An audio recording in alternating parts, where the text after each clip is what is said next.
Bom dia, hoje é 10 de outubro, eu sou Ana Carolina Zitlag e esse eu ouvi num podcast da Bloomberg Linha. Aqui eu te conto as principais notícias de negócios e de economia do Brasil e do mundo.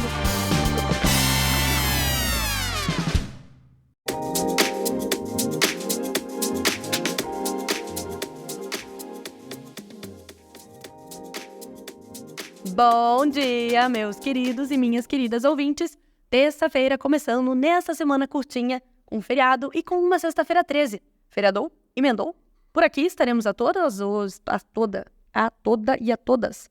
Estou sozinha no episódio de hoje, pois estamos fazendo aí essa intercalação entre apresentadoras. E estamos fazendo isso pois são dias aí turbulentos em que estamos muito atentas ao que está acontecendo nos mercados. Hoje eu vou te contar tudo sobre os efeitos do conflito em Israel ao redor do mundo e também se essas ondas estão chegando por aqui no Brasil. Também vou falar sobre a seca na região norte, que está afetando desde o turismo até a escoagem de produtos pelo rio Amazonas. Vou te contar um pouquinho sobre a economia do maior estado do nosso país, sobre como essa estiagem pode impactar a inflação nacional. Também vou falar sobre o Nobel da Economia. Tem gente tossindo atrás de mim, vou falar de novo. Também vamos falar sobre o Nobel da Economia, que foi entregue a Claudia Goldin, a terceira mulher na história a ganhar o prêmio. Tá gostando do podcast? Hoje eu quero que você faça aí um grande favor e você se inscreva no podcast. Você ative o sininho, você compartilha aí com os amigos, com a família, com todo mundo aí da sua empresa. Põe o seu cachorro para escutar e vamos às notícias. Espero que você esteja usando o seu jalequinho de entendedor de geopolítica internacional, pois este é, claro, o único assunto do momento nos mercados. O conflito no Oriente Médio está se somando a uma longa lista de preocupações que tem levado os investidores a descartarem ativos de países em desenvolvimento em busca da segurança do dólar. O ataque surpresa a Israel no final de semana fez as ações da região despencarem e teve impacto nas negociações de moedas do México e dos países da Europa Oriental. O preço do petróleo bruto subiu mais de 3%, enquanto que por aqui as ações da Petrobras subiram mais de 4%. Apesar da estatal não estar mais cumprindo com a paridade internacional dos preços, o aumento lá fora pode sim ainda afetar a negociação dos combustíveis por aqui, apesar de que com certo atraso. Os investidores já estavam abandonando os mercados emergentes antes do início do conflito, que as ações já tinham apagado os ganhos do ano até o momento, e cada vez menos moedas estão conseguindo resistir ao dólar americano, que está se fortalecendo. Indicações de que as taxas de juros globais vão ficar mais altas por mais tempo e que o aumento dos preços do petróleo vão ficar limitados ao quanto os países em desenvolvimento podem flexibilizar suas políticas para impulsionar suas economias, estão se juntando aos dados chineses que estão decepcionando ainda e minando as expectativas de um maior crescimento global. Só notícia bacana.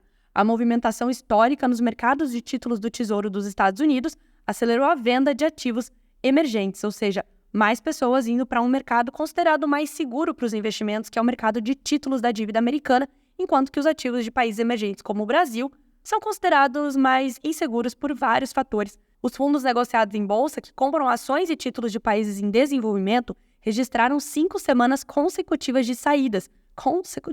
Tô bem paulista.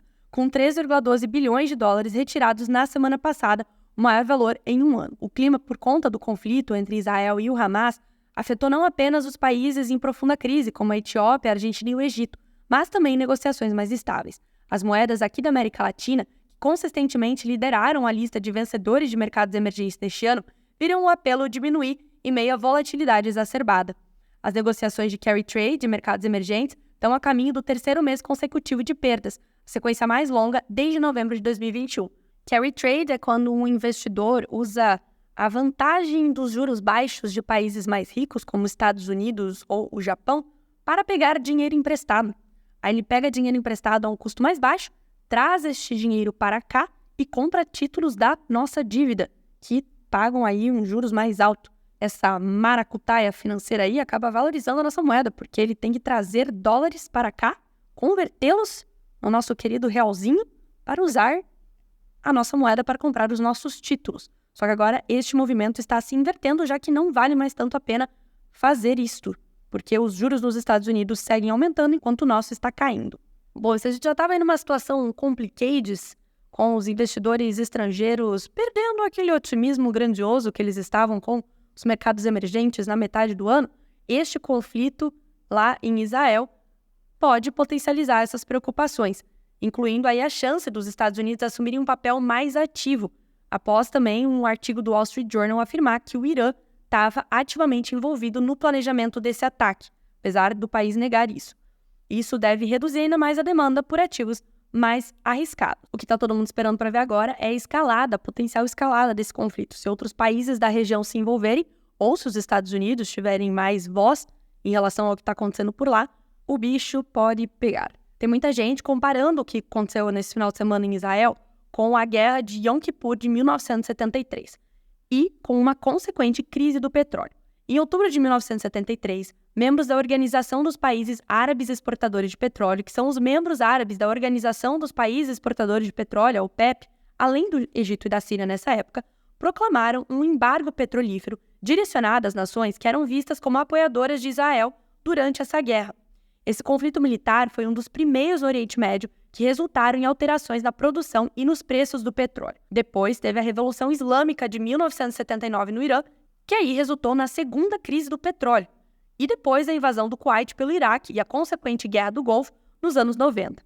Quer dizer que está acontecendo mais um fenômeno desses aí? Talvez. Os principais indicadores do mercado do petróleo estão subindo e estão sinalizando as preocupações com uma possível restrição da oferta nessa área. O temor é que esse ataque deste final de semana agora possa agitar o Oriente Médio, em geral, que abriga quase 1/3 do petróleo no mundo. Israel apontou o dedo para o Irã, mas as autoridades ocidentais estão relutando em dizer publicamente que Teherã estaria diretamente envolvido com o conflito. Essa confusão geral aí mexe nos preços do petróleo e ainda podem enviar mais choques inflacionários pelo mundo que podem eventualmente chegar aqui no Brasil.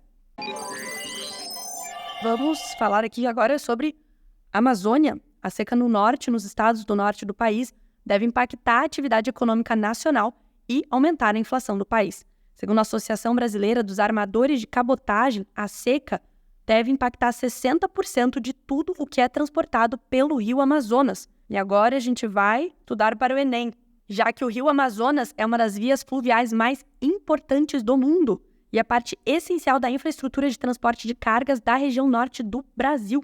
De acordo com dados da Agência Nacional de Transportes Aquaviários, somente em 2022, essa região foi responsável pelo transporte de mais de 71 milhões de toneladas de cargas, sendo o rio Amazonas a principal via utilizada e tendo sido transportado por ela mais de 34 milhões de toneladas, isso incluindo alimentos, materiais de construção, insumos para a indústria, combustíveis, entre outros. Isso porque atualmente há mais de 500 empresas operando na parte industrial da Zona Franca de Manaus, que também é conhecido como Polo Industrial de Manaus, o PIM. Os principais produtos vendidos de lá são televisores, motocicletas, telefones celulares, aparelhos de ar-condicionado. Grandes multinacionais têm fábricas na região, como a Coca-Cola, a Harley-Davidson, a LG, a Samsung e a Honda. As empresas nessa região geraram mais de 80 mil empregos diretos e faturam cerca de 105 bilhões de reais em 2019. A gente que passou aí bons meses deste ano falando sobre o rio Reno da Alemanha, agora, minha gente, falando sobre o rio Amazonas, acontecendo exatamente o mesmo problema que aconteceu lá no rio Reno, seca, estiagem. Os barcos não conseguem mais transportar a mesma quantidade de cargas porque eles não conseguem passar pelos bancos de areia. Independentemente do tamanho do navio, todas as embarcações sofrem restrição de capacidade quando a profundidade do rio fica abaixo de 14 metros. Para profundidade abaixo de 9,5 metros, por exemplo, o risco à navegação é elevado por impactar na manobrabilidade dos navios, gerando prejuízos à performance dos motores e equipamentos de bordo. A seca na região do rio Amazonas tem se agravado nos últimos 10 anos e registrou um recorde em 2022, de acordo com dados da Agência Nacional de Água e Saneamento Básico, a famosa ANA, o que impactou substancialmente a navegação da região. De acordo com o boletim do Serviço Geológico do Brasil, o rio Amazonas está abaixando de nível cerca de 13 a 14 centímetros diários, o que é considerado abaixo da normalidade para essa época do ano. Rios e igarapés estão desaparecendo por toda parte. A americana Cláudia Goldin se tornou a terceira mulher a receber o Prêmio Nobel de Economia. No seu caso, como reconhecimento à sua pesquisa sobre os fatores que explicam a diferença salarial entre homens e mulheres. Goldin vai receber um prêmio de 11 milhões de coroas suecas, ou $1 milhão, achei pouco, conforme anunciado em comunicado pela Academia Real Sueca de Ciências em Estocolmo nesta segunda-feira. Nascida em 1946 em Nova York, nos Estados Unidos, Godot é professora na Universidade de Harvard e usou mais de 200 anos de dados para mostrar que, embora historicamente a diferença salarial entre homens e mulheres pudesse ser explicada por diferenças na educação e escolhas ocupacionais, hoje ela existe principalmente entre homens e mulheres na mesma ocupação e surge com o nascimento do primeiro filho. Essa compreensão fornece uma base para os formuladores de políticas públicas em todo o mundo tomarem diversas medidas para abordar a situação. É o famoso, não dá para tratar uma doença sem saber o que você tem. Não dá para ficar tomando aí, tô com uma dor, tomar vários remédios, porque aí teu fígado vai para o espaço. Segundo diria minha avó. Temos que saber o que está causando. Aí essa pesquisadora foi lá e mostrou. E aí no Twitter, também conhecido como X, do Nobel Prize, tem vários gráficos desenhados, achei o máximo, o estilo do gráfico deles. Vai lá ver que isso vai cair na prova. Basicamente, um resuminho aí da pesquisa dela é que uma coisa que parece óbvia, mas não é, se você parar para pensar. A inserção das mulheres no mercado de trabalho ela não aconteceu de forma ascendente ao longo da história, ela aconteceu em formato de U até o século, tenho dificuldades com números romanos, 18, as mulheres estavam inseridas no mercado de trabalho por conta da própria dinâmica social. Elas trabalhavam dentro das propriedades da família e em sociedade agrária que a gente vivia. No entanto, no início do século XIX, com a transição para uma sociedade industrial que levou ao trabalho fora de casa, o percentual de mulheres casadas no mercado teve uma drástica redução. Só que aí o cenário mudou novamente no começo do século XX, quando o setor de serviços ganhou força e chamou mais uma vez as mulheres ao mercado de trabalho. Foi neste período que o nível de educação nosso, mulheres, passou a aumentar, ultrapassando inclusive os níveis de escolaridade dos homens em países desenvolvidos. Godot também mostrou que o acesso à pílula anticoncepcional teve um importante papel para a aceleração desta participação, já que ofereceu uma maior possibilidade para o planejamento de vida e de carreira. É a Beyoncé no Nobel. Round the mundo.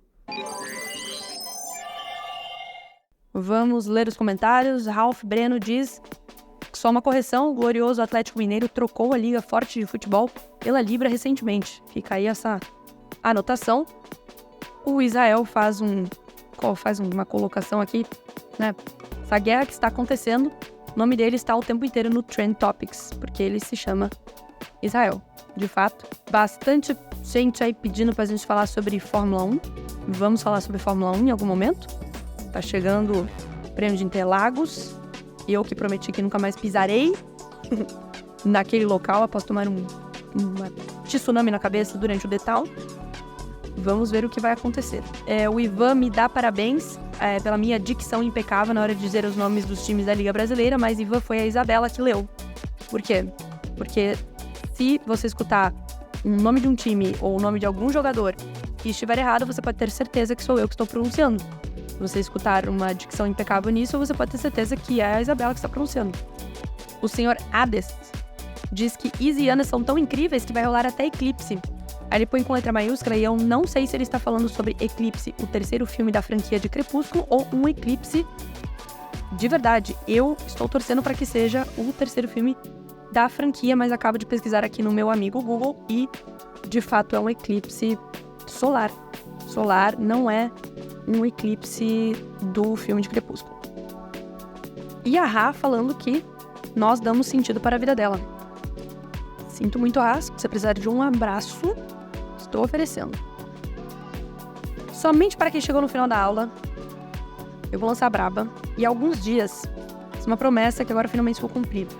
No dia 23 de outubro, teremos o Bloomberg Linha Summit, que é um evento exclusivo para o mercado financeiro, para executivos high level, em que vamos conversar aí com grandes empresários de vários setores. Teremos o presidente do Google, teremos o superintendente de produtos para a América Latina da NVIDIA.